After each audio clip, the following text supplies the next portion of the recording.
Hello and welcome to Man's Model Moments.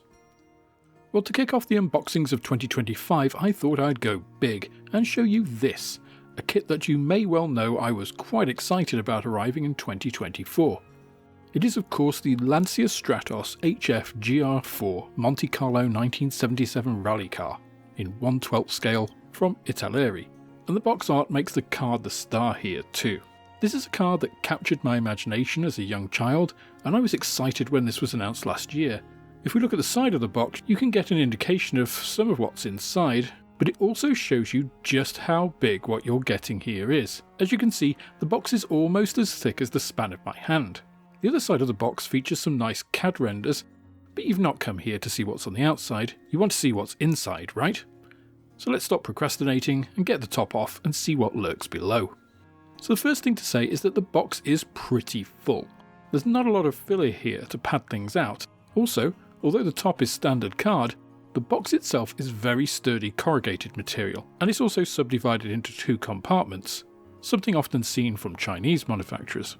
So let's go through the contents and then take a closer look.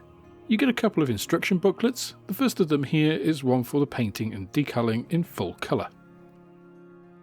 The more comprehensive one here, with the large decal sheets inside it, is the main instruction booklet, and Italeri have also included a small errata sheet here too.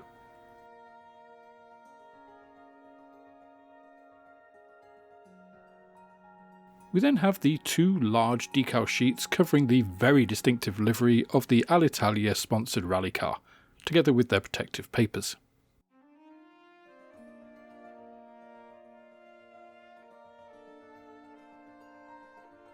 Then we get to the plastic, and there's a lot of it. The first ones are in white plastic, and these are paired in bags. Once again here, you can get a sense of the impressive size of this model from the front bonnet.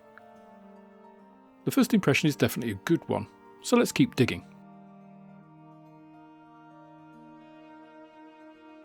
The next bagged pair of frames are one in a silver gunmetal plastic and one in black.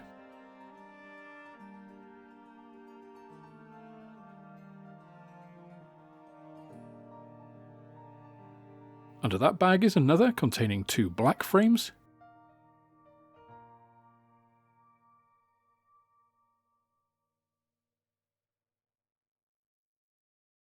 We then have something I wasn't expecting, the wheels moulded in bright yellow plastic in their own bag. The last thing in the main compartment is then the spider-like casting of the vinyl rubber tyres. There are also some pieces here which look like CV boots, which is cool and I've not seen on a car model before, though I don't have extensive experience, especially in this scale. I would have expected these to be in the side compartment, but here they are. In the side compartment we have a number of bags, the first being one containing the photo etch fret and what I'm going to term a bag of bits. It seems to have bits for seatbelts, tubes and so on, but we'll find out that soon. Next is the clear frame, which is dominated by the huge curved windscreen piece, though there are a substantial number of other components here too.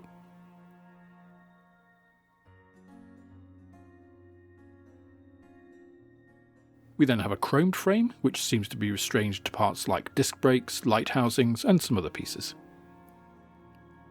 Finally we come to the last frame, which is again in white plastic and gives us the two main outer body shell pieces.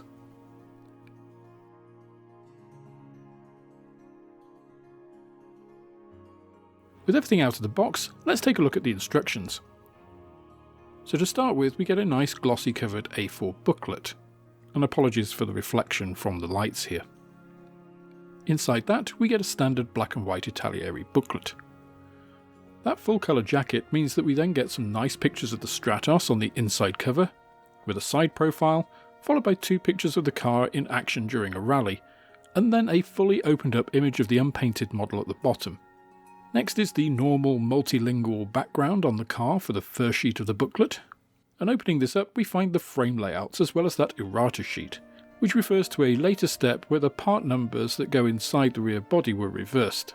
Tamiya also do this, and it's nice to see that a model company tried to correct errors it picks up late. The next pages continue with components, but this time it's the photo etch and bag of bits. You get a nice set of references here to what parts are what, as well as a ruler to measure how much of the various tubes to cut.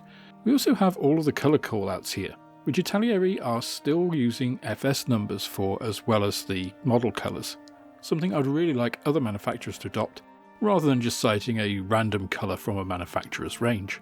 We then get into the actual construction, and straight away Italeri are giving us some good signs here, with a note about attaching this part last, as it might get knocked and damaged if you put it in first.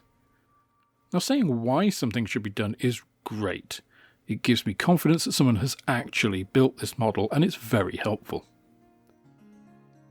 I won't go through the rest of the construction steps in any detail, since you'll see all of that when I build this beast, but suffice to say that they seem very comprehensive and actually helpful.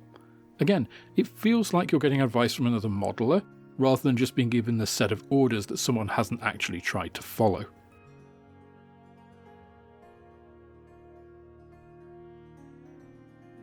We then come to the glossy decal guide, once again printed in glorious Technicolor and also quite shiny, so once again apologies for any reflections. I think the main thing to say here is that this all looks really clear. Everything seems to be laid out in a very logical way, which isn't always the case with these things, especially in Italian instructions.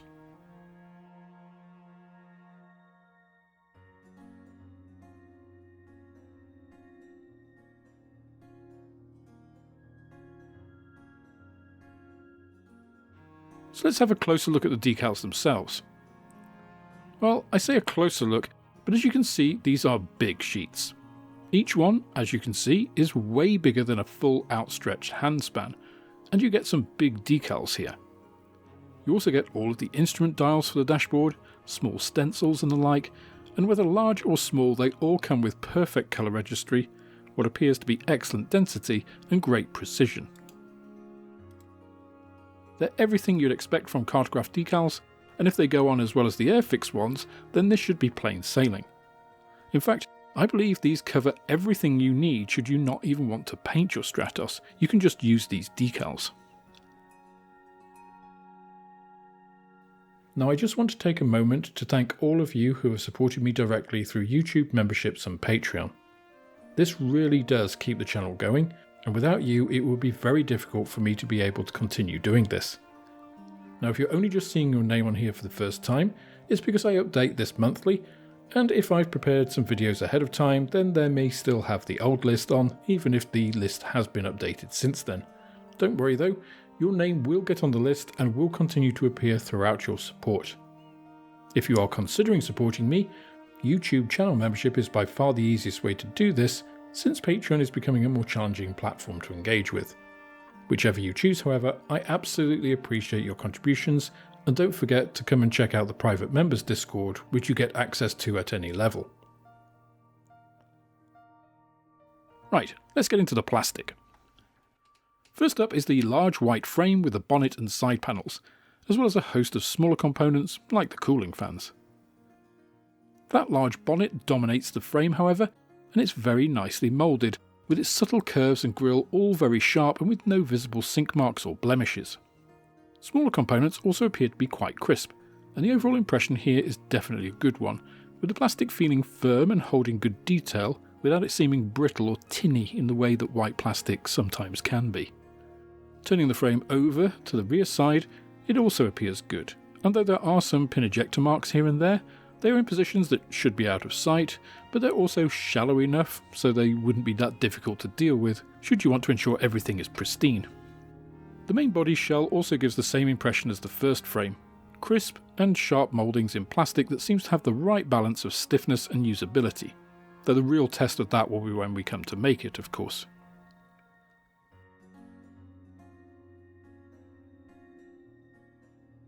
Now, there is some visible distortion on the very top centre of the car roof, but I can't tell whether it is an actual slight physical sinking of the plastic or just the optical effect within the plastic itself. Again, I'll need actually working on it to find out. If it is physical, it's very minor and should only be a coat of Mr. Surfacer away from perfection. Otherwise, everything here looks good. The last frame in white plastic is this one for the doors, rear window louvers and wheel arches, along with a few other pieces. There is an impressive array of complex shapes cast here, the most impressive probably being the louvered grille for the rear, which is crisp and shows no signs of flash between them.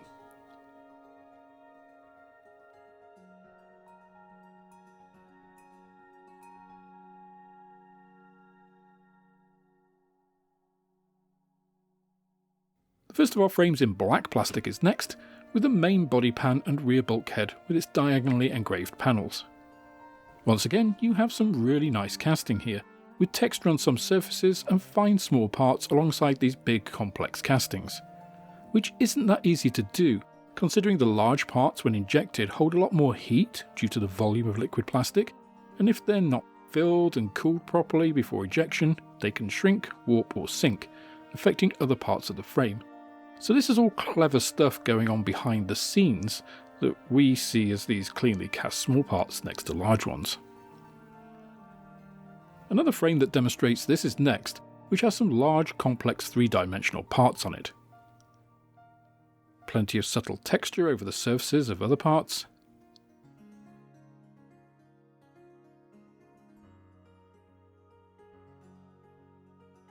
And then some very fine and thin pieces like these linkages that are at the opposite end of the scale. Again, quite impressive.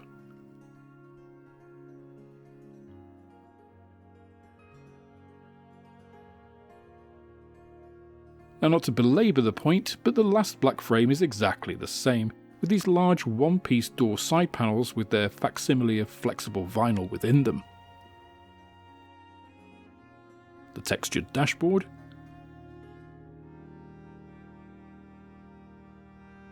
and the large one-piece 1970s style seats. Then at the other end of the scale you have these small and crisp pins for the flexible cables to go onto here, and detailed parts like the steering wheel and various struts. As I said before, quite impressive.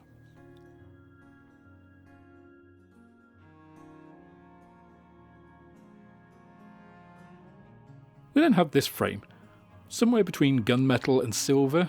Steel might be a good word for the colour. This has all the parts you'd expect for the complete engine that you're given. Once again, there are some crisply moulded smaller parts here, and the textures and detail on the surfaces is really nice. My favourite from a quick glance being the exhaust manifold here. I'm really looking forward to building this up.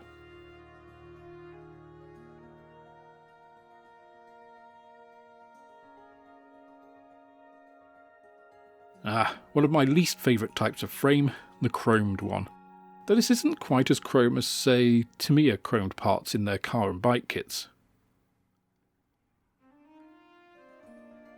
Now obviously the vented disc brakes here are the largest items, but there are plenty of other pieces for the engine and suspension too.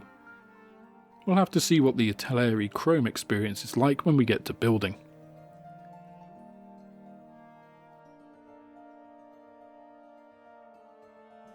The transparencies are next, with that huge, futuristic, and I imagine insanely expensive, curved windscreen taking up about a third of the plastic here.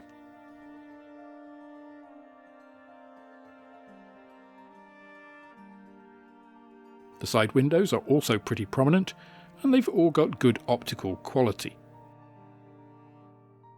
There are of course the many rally headlamps, and the texture on these parts is very good, though quite difficult to show on camera. The only concern I have here is the single large attachment point to the sprue for the windscreen. It makes this a bit vulnerable to transit damage, plus the possibility of messing it up when removing it. Next is something you don't see very often. Bright yellow plastic. I think this is quite a good idea. Spraying yellow plastic is going to be much easier than spraying black, grey, or even white. Or you could even paint the wheel nuts chrome and then just varnish these if you don't want to even spray the yellow. I don't think many, if any, will actually do that, but I think this is quite a nice touch and more useful than you first might think. Now we move on to that rather spidery tyre frame. The tyres here are all very nicely cast, have good tread detail, and are a good balance between hardness and softness. You also get a flexible hose, for the radiator I expect, and what I believe are CV boots, which I think is quite cute.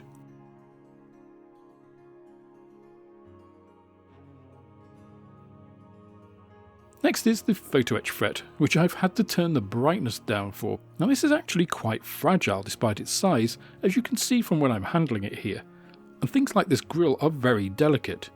As you can see, it's mostly not even there. There are a few large sheet panels making up about half of the fret here, with the rest being for smaller pieces.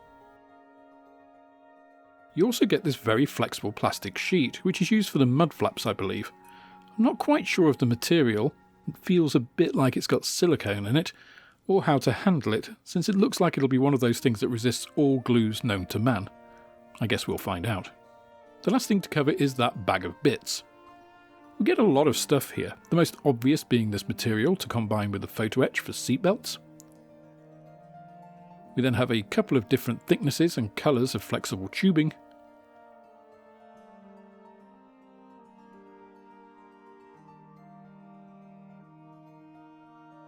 A couple of different types of wire. And lastly, a bag of screws and springs. The latter used for the shock absorbers, and all of which are staying in this bag until needed because some of those screws are minuscule and easily lost.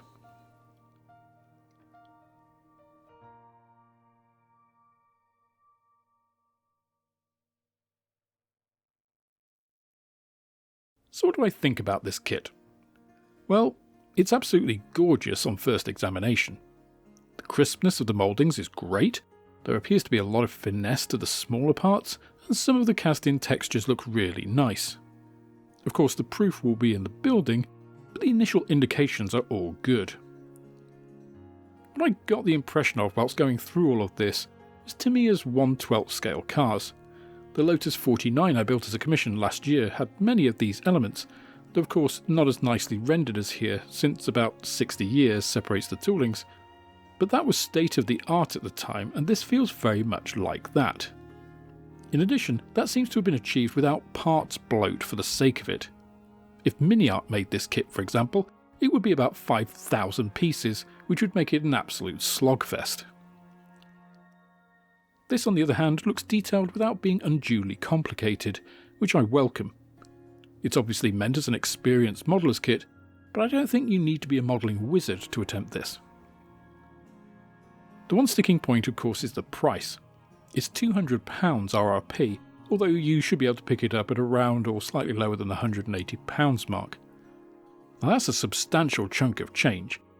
Though the model is a foot long when built, which shows you just how small the Stratos was, but that's about the same size as a 1/16 scale tank costing half that much. So is it worth it? Well, that's the, in this case, £200 question, isn't it? This model isn't a mojo build or something you're going to slap together in a few days. It could keep you going for an entire year or more, and if it's the only model you buy in a year, that's a pretty cheap hobby. Aside from that, it's a showpiece model. Most models don't get displayed in a house. Partners tend to object to Lancasters hanging from the ceiling or collecting dust on the coffee table, but this is a recognisable and handsome subject that absolutely could sit on a shelf in your home and have people talk about it. In any case, this will be one of the 25 models for my 25 kits in 2025 for 25k subs, so if you want to see how I tackle this childhood dream of mine, please do subscribe and click the notifications bell to ensure you know when those videos are uploaded.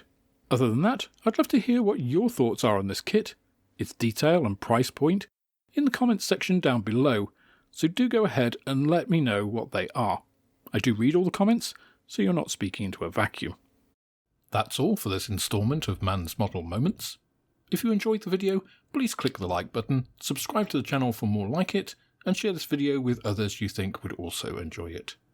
You can also follow me on Instagram, Twitter and Facebook, and if you're feeling generous, then I also have a Patreon, which is absolutely the best way of helping me to grow the channel and produce more content like this. With that, I hope you have plenty of modelling moments of your own, and I look forward to welcoming you on the next video.